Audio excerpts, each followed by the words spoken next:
नमस्ते, मैं हूँ रविंद्र गौतम और आप देख रहे हैं संजीवनी टीवी पर साप्ताहिक विश्लेषण, जो कि होने जा रहा है 30 जून से लेकर 30 जुलाई तक का, और उसका विश्लेषण करने वाले हैं सुभाष जी, हमेशा की तरह। सुभाष जी से हमें समझना है कि जो नेक्स्ट वीक का मार्केट है, किस तरह का मार्केट रहने वाला है। क्योंकि अभी जो ग्लोबल क्यूज आए मार्केट में, जो हमने लगातार तेजी देखी, और फ्राइडे को थोड़ा-सा मार्केट मिक्स रहा है, और आज की तारीख में, आज के हालात में इस वक़्त ग्लोबल क्यूज क्या कह रहे हैं। क्योंकि फ्राइडे को हमारा तो मार्केट बंद था, लेकिन बाकी जो सारे विश्व के मार्केट खुले हुए थे, वहां पे मार्केट्स में बहुत ही गिरावट देखने को मिली।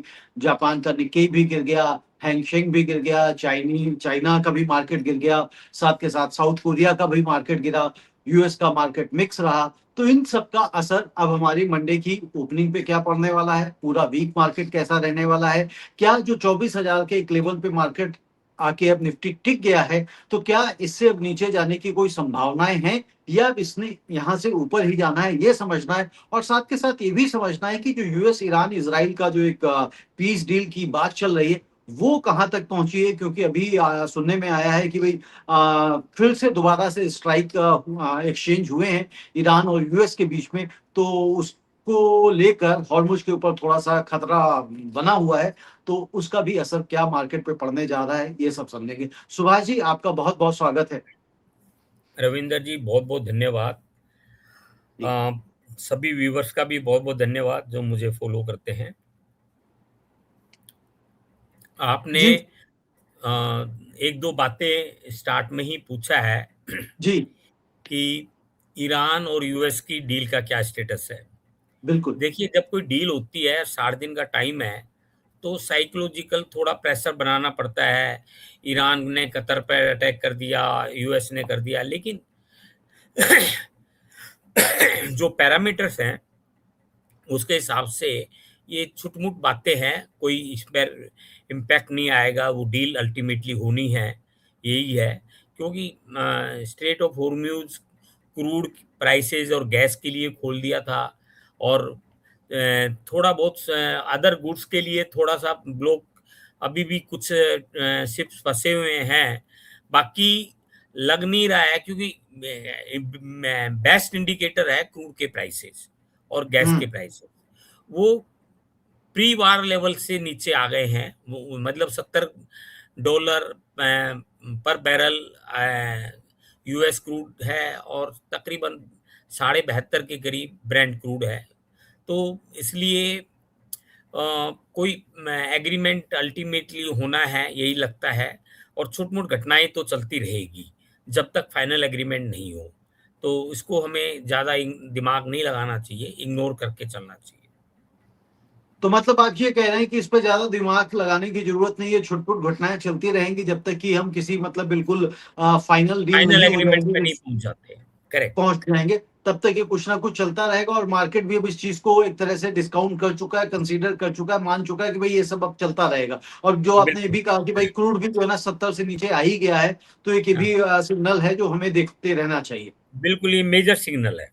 Major signal. अब सुभाष जी, अब ये एक बात बताइए कि जैसे मार्केट में हमारी अब जो 24,000 का जो निफ्टी का एक लेवल है, जो साइकोलॉजिकल लेवल भी कहा जाता है, इस समय टेक्निकल लेवल भी कहते हैं कि स्ट्रांग हो गया है। तो मार्केट अब बार बार यहाँ पे आके टिक रहा है, रुक रहा है। लेकिन उससे पहले मुझे ये बताइए कि जो फ्राइडे को ओवरऑल पूरे विश्व की मार्केट्स में गिरावट देखने को मिली, उसके पीछे क्या कारण रहा। देखिए, वहाँ पे जैसे कोरिया के, या साउथ कोरिया, या जापान, या ताइवान, या यूएस, इनके मार्केट में गिरावट आई थी, है ना? ये बेसिकली जो सेमीकंडक्टर स्टॉक्स हैं और एआई स्टॉक्स हैं, तो इसमें 2 ओपिनियन आज तक चल रही है। क्योंकि जैसे माइक्रोन टेक्नोलॉजी का एक शेयर है, उसकी वैल्यूएशन 1.4 ट्रिलियन यूएस डॉलर हो गई, हम्म। और जो कि अभी 2 महीने पहले 1 ट्रिलियन यूएस डॉलर से कम थी। और अ, इस साल के शुरुआत में वो 300 बिलियन के करीब थी। 300, 3-4 टाइम उसकी वैल्यूएशन हो गई, 3.5 टाइम वैल्यूएशन हो गई, 300 350% उसके शेयर बढ़ गए। तो ऐसी तेजी जो चल रही है, और उसकी वैल्यूएशन सही मायने में ये अपने 2-3 स्टॉक्स जो है उनके ट्रिलियन जो 1 मिनट में बताता हूँ कौन-कौन हाँ, से एक क्रॉस कर गया है। एक तो टीएसएमसी था। हाँ जी, मैं आपको फिगरें देता हूँ। जी जी जी जी। एक तो वो जो ताइवान वाला है, वो तो मुझे आपकी कंपनी एसएमसी के नाम से वो याद हो गया, टीएसएमसी। अच्छा, हाँ, हाँ, हाँ, सही है। हाँ, वो कहते हैं ना, कुछ याद करने के लिए रेफरेंसेस चाहिए होते हैं, तो कहीं ना कहीं से हाँ जी, हाँ रेफरेंसेस जी। आप ढूंढ के लगा लो एग्जाम्पल, तो फिर वो चीजें जल्दी याद हो जाती हैं। हाँ जी, हाँ जी। मतलब कहने का मतलब ये है कि मार्केट कैप है ना, बहुत जी। तेज़ी से बढ़े हैं, तो उसमें हम्म। करेक्शन हुआ है। और ओके। ये है ना, तो इसी प्रकार एशियन मार्केट के भी जो करेक्शन है, वो जी हुआ है ना? जी। तो जैसे 2 स्टॉक्स हैं साउथ कोरिया के, है नहीं? वो इतना तेज़ी से बढ़ गए थे कि हम उनका market cap 4 trillion US dollar से भी बढ़ गया था। तो अब हम्म। वो 600% तक के उसमें इंक्रीमेंट थे। तो उनमें कोई 20-30% घट गया है, तो कोई बड़ी बात नहीं है ना? 2 बार हम्म। तो उसके सेलिंग फ्रीज भी लगे हैं।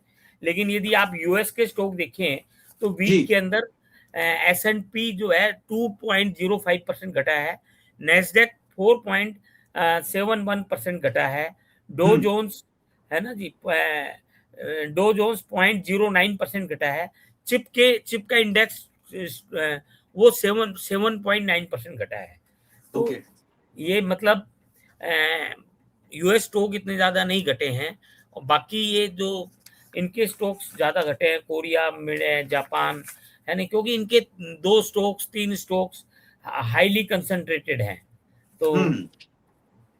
बाकी यदि आप इंडिया का देखें पिक्चर, तो निफ्टी जी फार्मा 2% बढ़ा है, जी। निफ्टी रियल एस्टेट पिछले वीक में 1.7% बढ़ा है, Nifty private bank and Nifty auto दोनों 1.5% बढ़े हैं, मेटल स्टॉक घटे हैं हमारे यहाँ हम्म। 4.4% से, जी। कंज्यूमर ड्यूरेबल्स 2.4% से घटे हैं, हम्म। Capital market and energy stocks 2.2% घटे हैं। तो निफ्टी मिड कैप 1% घटा है, निफ्टी मिड कैप 100 1% है नहीं? और अ, मैं यदि आप बीएससी का मार्केट कैप देखें, हालांकि निफ्टी 50 और बीएससी ये दोनों बढ़े हैं, लेकिन मार्केट कैप इसका 2 लाख करोड़ से घटा है, ओके। क्योंकि आईटी स्टॉक्स ज्यादा घटे हैं। तो हम्म। बड़े स्टॉक्स है ना, इसकी वजह से मार्केट कैप पूरा घटा हुआ है। मार्केट कैप पूरा घटा हुआ है। अब भाई साहब, एक चीज आप ये बताएं कि जैसे मान लीजिए सेमीकंडक्टर, जो ये सब जिनके स्टॉक्स में गिरावट आई है दुनिया भर के, तो क्या ये भी यही एक बड़ा कारण है जो आईटी के, जो हमारे इंडियन आईटी सेक्टर्स है, उसको गिरा रहा है? देखिए क्या चल रहा है अभी, है ना, ह्यूमन कंसंट्रेटेड आईटी सर्विसेज चल रही है हम्म। इंडिया के अंदर, और एआई कंसंट्रेटेड आईटी सर्विसेज है, वो बहुत लोगों को रिप्लेस कर सकता है, जो मतलब 100 आदमी का काम एक दिन में कर सकता है। वो जो 100 ओके। आदमी मिलके पूरे साल में करेंगे, वो एआई के थ्रू एक दिन में किया जा सकता है। तो हम्म। अभी 2 व्यू चल रहे हैं कि एआई के ये जो हमारे आईटी शेयर हैं, अभी भी विश्वास नहीं है कि अभी भी लेने लायक हैं, और भी घट सकते हैं। एक हम्म। व्यू तो ये है। एक व्यू ये है कि सिंस ये जो आईटी कंपनी है इंडिया की टीसीएस एंड, ये भी अपने बिजनेस मॉडल को चेंज कर रहे हैं time to time, okay. Okay. और इनके पास कैश बहुत बड़ा है, और ये टाई अप कर रहे हैं एआई कंपनी से वहाँ पे डेटा सेंटर में। तो मतलब ये इनके अदर पैरामीटर्स को देखते हुए ये यहाँ पे स्टॉक्स लेना बनता भी है। और दूसरा हम्म। व्यू है कि ये अभी लेना नहीं बनता, अभी और नीचे जा सकता है। तो मतलब जो इसके अंदर फ्रेश बाइंग मैं सजेस्ट नहीं करूँगा, हम्म। लेकिन जो जिसमें होल्ड कर रखा है, वो जब भी कोई स्पट आए तो उसके अंदर निकल सकता है। 10-15% का स्पट आ जाए तो यहाँ से निकल सकता है। मतलब कहने का मतलब, क्योंकि अनसर्टेनिटी बहुत बनी हुई है अभी टीसीएस इनमें, आईटी इंडस्ट्री के अंदर। तो मतलब आईटी लॉन्ग टर्म सर्विसेज में अभी, मतलब आप ये कह रहे हैं कि इसमें ऐसा क्योंकि एक्यूमुलेट करने वाली जोन नहीं है? हाँ, हाँ, अभी ना क्लैरिटी नहीं है कि भई इसको एनालिसिस कोई कर सके ऐसा, क्योंकि बहुत कॉन्फ्लिक्टिंग व्यूज बने हुए हैं। तो बिल्कुल ठीक है। तो सुभाष जी, अब जिस तरह से ये आपने इसकी बात करी आईटी की, एक थोड़ा सा आपने क्लियर सिनारियो बताया कि भाई आईटी में भी एक्यूमुलेशन का जोन फिलहाल नहीं देखा जाना चाहिए, क्योंकि अभी क्लैरिटी नहीं मार्केट में आईटी सेक्टर में आ रही है। अब इसी तरह से अगर हम जो ईवी को लेकर इतना उत्साहित हैं हम लोग, सब लोग, हमारी इंडस्ट्री, तो ईवी और एनर्जी सेक्टर, इन दोनों को लेकर आपका किस तरह क्या रुख है? देखिए, इंडिया 85% ऑयल जो है इंपोर्ट करता है, और हमारा जो एम है कि हम डिपेंडेंसी इंडिपेंडेंट इंडिया बनाएं, और इसके लिए ऑयल सेक्टर बहुत ज़्यादा हमने पीछे देखा था। हमने फरवरी में वार स्टार्ट हुआ था, 28 फरवरी को। मार्च में, अप्रैल में $110 बिलियन, 110 यूएस डॉलर पर बैरल तक का रेट, 120 तक, 125 तक 120 चला से गया था। 126 भी छू के आया था वैसे तो। 126 भी गया है। हाँ। ऑन एन एवरेज अप्रैल की हमारी 106 के हिसाब से है, और 114 के हिसाब से भी एवरेज रही है अप्रैल और मई में। जी। और अब जाके जून के अंदर ये प्राइसेस घट रहे हैं, और हो सकता है जुलाई तक हम हमारी जो है वो वही रेट आ जाए पुराने वाले, है ना, 60 से 70 65 डॉलर के बीच में आ जाए। आ जाए। मतलब हम्म। तेजी से जैसे घट रहे हैं, और एग्रीमेंट साइन होने के बाद इसमें 60 और 70 के बीच, या 65 और 75 के बीच ये अपना डॉलर में रहे पर बैरल। जी। तो हमारा जैसे इंपोर्ट बिल बहुत हाई हो गया था, तो इलेक्ट्रिकल व्हीकल पे गवर्नमेंट फोकस कर रही है कि ये सपोर्ट हो। और तो एनर्जी के अंदर भी गवर्नमेंट का फोकस है ना, जी। जैसे क्योंकि डेटा सेंटर के लिए बहुत हाई एनर्जी चाहिए, तो इंडिया चाह रहा है कि हम इसका प्रोडक्शन बहुत सोलर और विंड एनर्जी, सोलर एनर्जी इस पर खूब फोकस करके 2035 तक गीगावाट, 500 गीगावाट की हम प्रोडक्शन कर सकें, क्योंकि रिक्वायरमेंट बहुत हाई है पावर सेक्टर की। अभी हम जिस हिसाब से एआई का पावर कंजम्पशन है, ये सेमीकंडक्टर का है, क्योंकि तो चिप्स बनाने में बहुत भयंकर लैंड की रिक्वायरमेंट है, बहुत बड़ी कंस्ट्रक्शन चाहिए, बहुत बड़ी कैपिटल चाहिए, क्योंकि 600 बिलियन यूएस डॉलर की कैपिटल 5 साल के अंदर चाहिए, जो कि हमारे पास अभी 200 बिलियन यूएस डॉलर का कमिटमेंट हुआ है इसके अंदर। तो अभी भी 400 बिलियन यूएस डॉलर का कमिटमेंट और आना है, और इन्वेस्टमेंट आनी है। और इसके लिए हमें पावर की, एनर्जी की शॉर्टेज बहुत ज़बरदस्त है। इसकी मैं हमें प्रोडक्शन बढ़ानी पड़ेगी, कंजम्पशन घटाना पड़ेगा।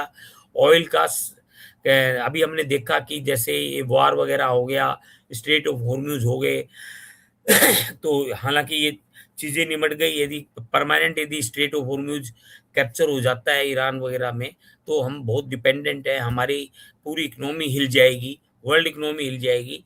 तो गवर्नमेंट में सीरियस थिंकिंग है कि हम अपनी dependency AI, semiconductor, rare earth, oil, इनके ऊपर घटा के अपने डोमेस्टिक प्रोडक्शन बढ़ाया जाए, और इसको हम तेजी से बिल्कुल, यानी कि बाहर की दुनिया पे, तीसरी दुनिया पे डिपेंडेंट हम ना रहें, हम अपने यहाँ ही भी चीजों को करें, जिससे जो है ना आगे अगर हॉर्मुज जैसी कोई घटनाएं होती हैं तो उससे हमारे को पीड़ा ना झेलनी पड़े। अब सुभाष जी, जैसे आपने डेटा सेंटर की बात करी, तो अगर आपने शायद ऑब्जर्व किया हो, आपकी कंपनी में नोटिस किया हो मे बी, कि डेटा सेंटर जितनी तेजी से बढ़ रहे हैं एआई के कारण में, उसके कारण जो ये हार्ड ड्राइव्स वगैरह हैं और कुछ स्पेशल कंपोनेंट जो डेटा सेंटर में यूज होते हैं वो महंगे हो गए हैं। वो 40-40, 50-50, 60-60% महंगे हो गए हैं। इवन जो हार्ड ड्राइव्स वगैरह हैं उनके प्राइसेस बताए जा रहे हैं मार्केट में डबल के आसपास हो चुके हैं। तो उसके कारण जो है ना ये इक्विपमेंट्स के साथ साथ में जो मोबाइल हैं, लैपटॉप्स हैं, उनकी भी प्राइसिंग बढ़ने लग गई है। तो क्या ये आने वाले समय में आपको लगता है, अगर डेटा सेंटर्स की मांग इसी तरह से बढ़ती रहेगी, तो क्या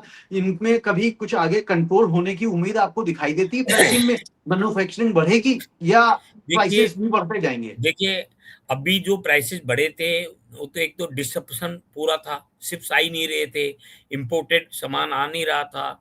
अच्छा, दूसरी बात, वहाँ पे भी शॉर्टेज है, बहुत तेजी से एआई सेक्टर बढ़ रहा है, हर जगह बहुत बड़ी इन्वेस्टमेंट्स आ रही हैं, तो वो इतना सप्लाई नहीं हो पा रहा है। अभी एप्पल ने बहुत सारे रेट बढ़ाए हैं।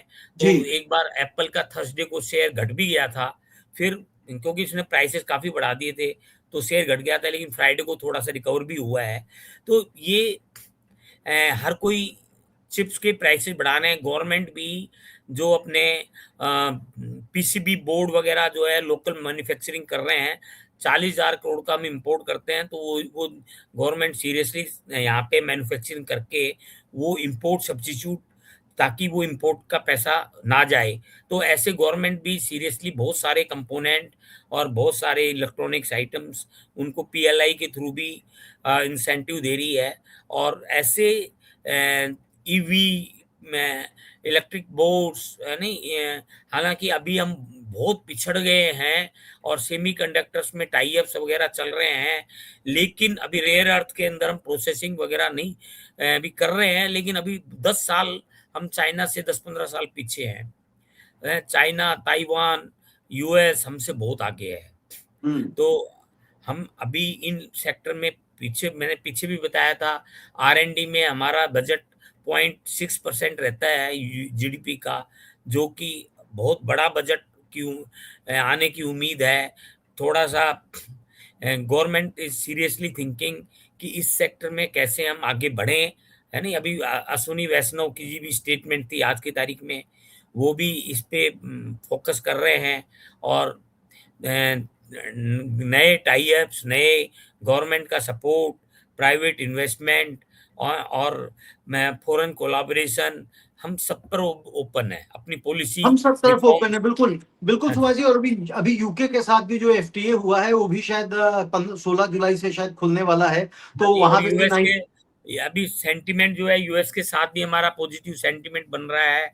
अभी हमने जिसे पीछे गवर्नमेंट ने डेट के अंदर, गवर्नमेंट सिक्योरिटीज के अंदर अ, या NRI deposits in dollar terms, तो हेजिंग कॉस्ट आरबीआई बियर कर रही है या 50% बियर कर रही है। डिफरेंट डिफरेंट स्कीम इंसेंटिव दिया है, तो इससे फॉरेन इनफ्लो हमारे पास आएगा।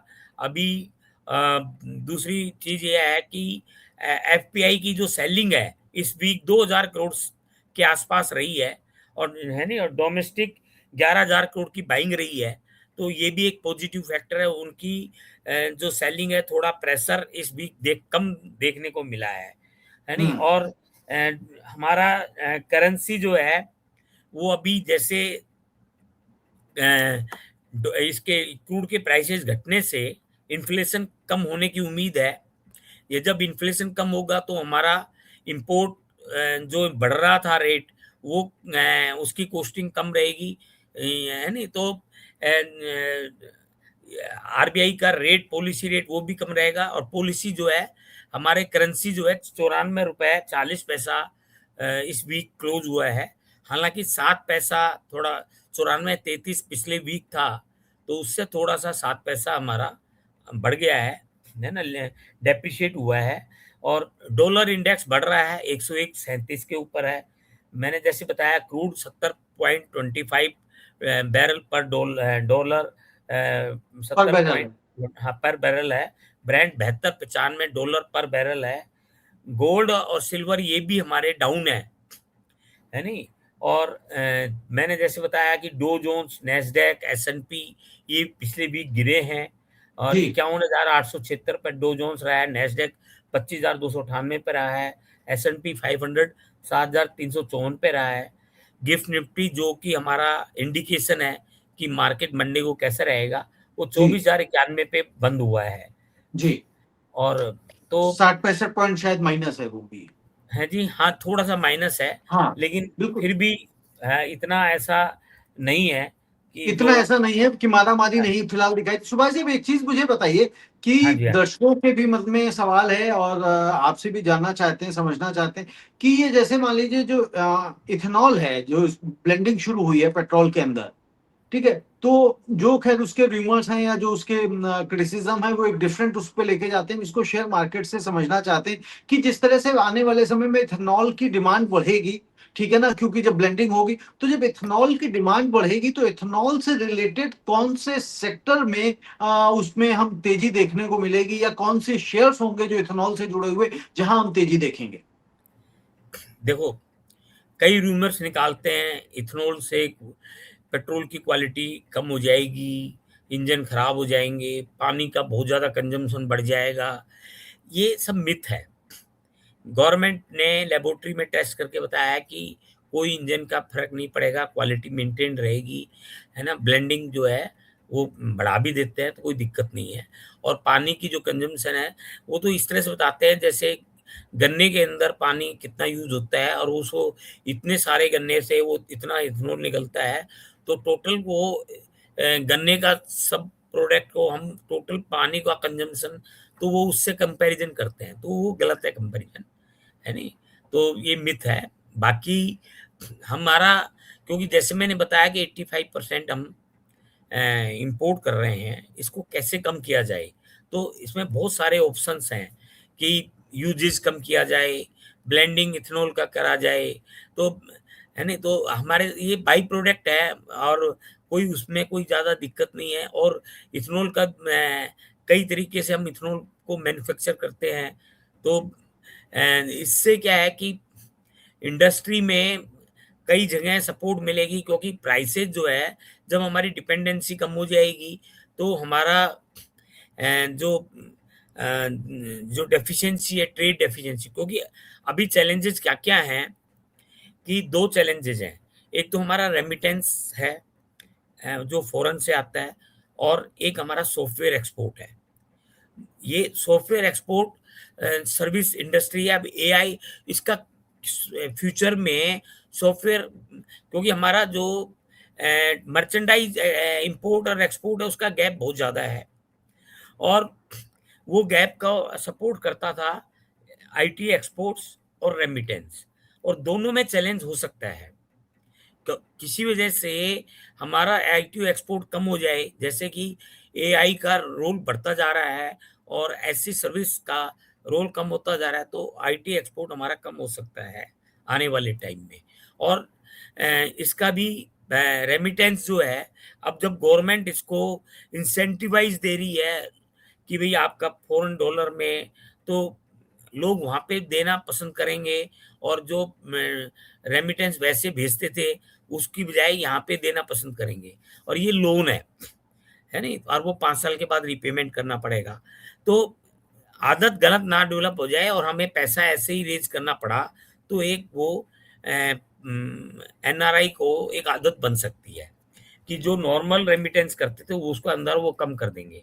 तो हमारी डिपेंडेंसी इनको कम करने के लिए हमें सारे यहाँ का लोकल प्रोडक्शन बढ़ाना पड़ेगा, ऑयल का इन्वेंशन करना पड़ेगा। बहुत सारे अभी रिसेंटली पता भी लगे हैं, कहीं पर ऑयल सर्च भी किया है, बड़े बड़े गैस ऑयल, तो गवर्नमेंट इस पर फोकस करेगी, उनको निकालेगी, तो लोकल प्रोडक्शन जो हम 15% करते हैं उसको बढ़ाया जाएगा, कंजम्पशन कम की जाएगी, डिपेंडेंसी कम की जाएगी। हमारे ट्रेड का जो गैप है वो भी उसमें भी इंडस्ट्री पर फोकस करके, और जो इंपोर्ट सब्स्टिट्यूट उसको इंसेंटिव देके वो हम प्रोड्यूस करेंगे। जैसे पीसीबी बोर्ड वगैरह पे, इलेक्ट्रॉनिक्स आइटम पे हमने स्टार्ट कर दिया है। ऐसे और बहुत सारे आइटम पर गवर्नमेंट पॉलिसी निकाल रही है, रिफॉर्म्स कर रही है, आगे भी करती रहेगी, है ना। तो हमारी डिपेंडेंसी कम करनी पड़ेगी, तो ऐसी चीजें हम डिपेंडेंसी देखें। कम करनी पड़ेगी, बिल्कुल सुभाष जी। अब सुभाष जी ये बताइए कि जो इथेनॉल से जुड़े हुए शेयर्स हैं वो कौन सी कंपनीज हैं जिनके जो इथेनॉल से जुड़े हुए काम कर रहे हैं, और उनमें क्या आगे आने वाले संभावना है कि उनमें प्राइसेस बढ़ने की संभावना दिखेगी, क्योंकि अगर डिमांड बढ़ेगी इथेनॉल की तो। देखिए, इथेनॉल से रिलेटेड एग्रीकल्चर के ही ज्यादा है, गन्नों का है, राइस का है, बहुत सारी चीजें से जहाँ निकलते हैं ना, तो उससे मतलब एग्रीकल्चर को ही सपोर्ट मिलेगा, मैं ये समझता हूँ, है ओके नहीं। ओके। हाँ, और जी मैंने इस पे ज्यादा स्टडी नहीं की और कौन सा। मैं समझ गया। हाँ, तो जी बाकी नहीं ठीक है, टेक्निकल। बिल्कुल बिल्कुल ठीक है सुभाष जी। अब सुभाष जी, तो ऐसी स्थिति में जब मान लीजिए हमारी डिमांड इथेनॉल अगर हम ब्लेंड करेंगे उसके अंदर, तो जाहिर सी बात है जो 85% हम लोग क्रूड इंपोर्ट करते हैं, तो उसकी यानी कि हमारी जो 85% है हो सकता है वो 80% आ जाए या 75% आ जाए, और जितना कम होगा तो हमारा जो डेफिसिट होता है वो थोड़ा सा फिर मैनेज हो जाएगा, वो भी कम होगा। हाँ, मतलब देखिए मान लो ये 50% पे ले आते हैं 10 साल के अंदर, है ना? हम्म। तो बहुत फर्क पड़ेगा, है ना? ये हम्म। हमारा जो ट्रेड डेफिशिएंसी खत्म हो जाएगी पचास हम्म। परसेंट पे आते ही, है नहीं? हम्म। और प्राइसेस जो है यदि वार वार नहीं हो तो ये ऑयल के प्राइसेस बहुत ज्यादा बढ़ने की संभावना कम है, क्योंकि कंजम्पशन जो चाइना है वो भी अपना डिपेंडेंसी कम कर रहा है, वो हम्म। उनका भी इंपोर्ट काफी कम हुआ है।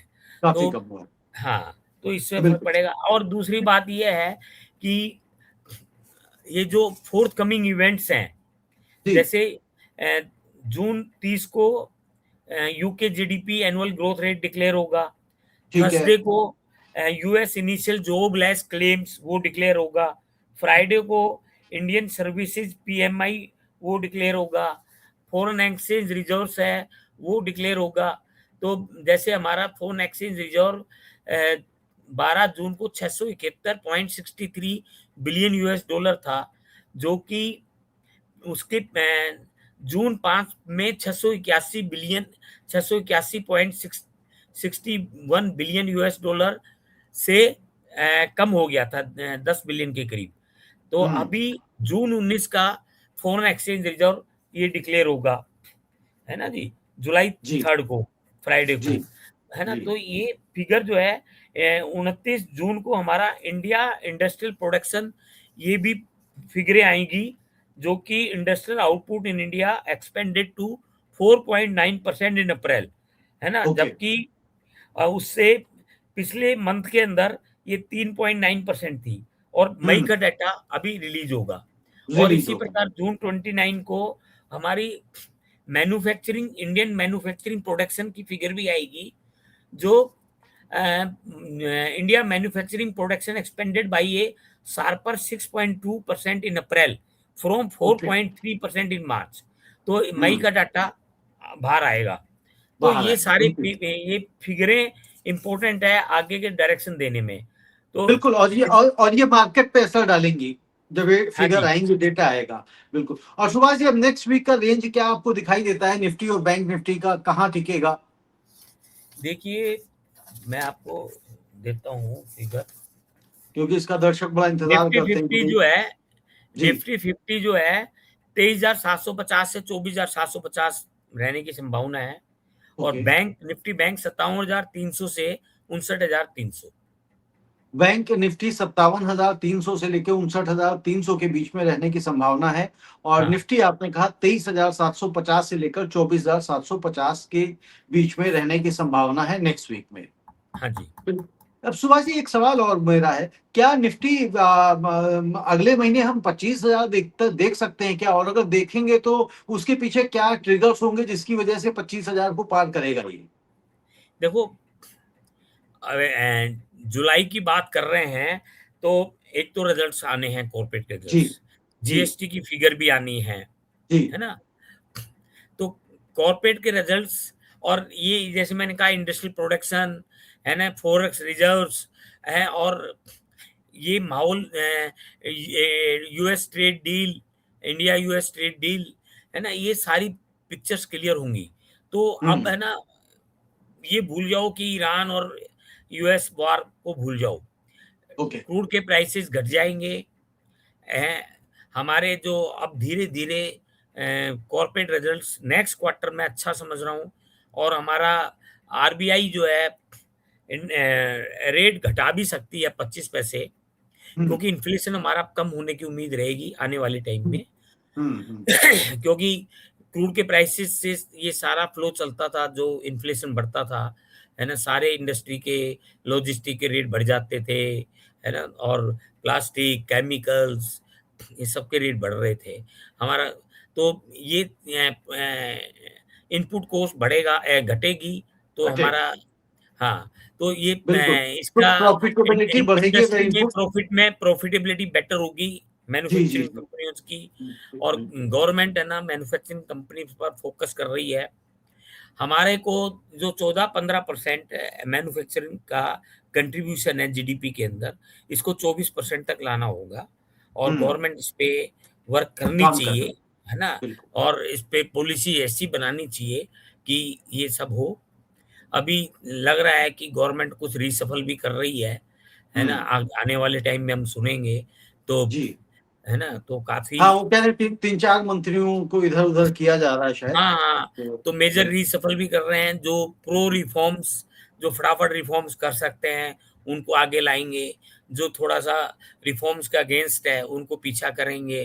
तो हुँ, ये थोड़ा-सा अभी इन पर डिपेंड करता है, लेकिन मुझे तो लगता है 25,000 आने वाले टाइम में आ जाएगा, क्योंकि 24,750 तो मैं नेक्स्ट वीक तक से आपको रेंज देख दे ही ही रहे रहा हैं। हूँ। तो बिल्कुल, बिल्कुल। 24,000 मान लो 500 भी चला गया, अभी ढाई हाँ, 250 तो हमने क्रॉस किया था, 1 महीने का हाई ये था। जी, तो जी। और इंडिया के अंदर जो वर्ष था वो हो चुका है। एआई का आईटी के शेयर काफ़ी नीचे आ चुके हैं और फर्दर बहुत ज़्यादा नीचे जाने के चांसेस कम है। बढ़े कम। नहीं, लेकिन बहुत ज़्यादा कम है। बहुत तो ज़्यादा कम है, बिल्कुल ठीक कह रहे हैं। तो हाँ सुभाष जी, जी या एक तो आपने बहुत बड़ी बात कही कि भई अब आप यूएस और ईरान के युद्ध को भूल जाइए, वो जो होना था सो हो चुका है। अब हमें जो नंबर्स आने वाले हैं उनके ऊपर हमें ध्यान देना चाहिए, जो क्वार्टर 1 के रिज़ल्ट्स आएँगे उनके ऊपर हमें ध्यान देना चाहिए, क्योंकि ये अब मार्केट में सही से इम्पैक्ट डालेंगे। और एक बार मैं दर्शकों के लिए आपने जो रेंज दी है वो रिपीट कर देता हूँ। निफ्टी आपने बताई है 23,750 से 24,750 के बीच में रहने की संभावना है नेक्स्ट वीक में। और बैंक निफ्टी आपने बताई है 57,300 से लेके 59,300। बिल्कुल। बिल्कुल। सुभाष जी आपका बहुत-बहुत धन्यवाद। आप जुड़ते हैं हमारे धन्यवाद जी, साथ में और रविंदर जी।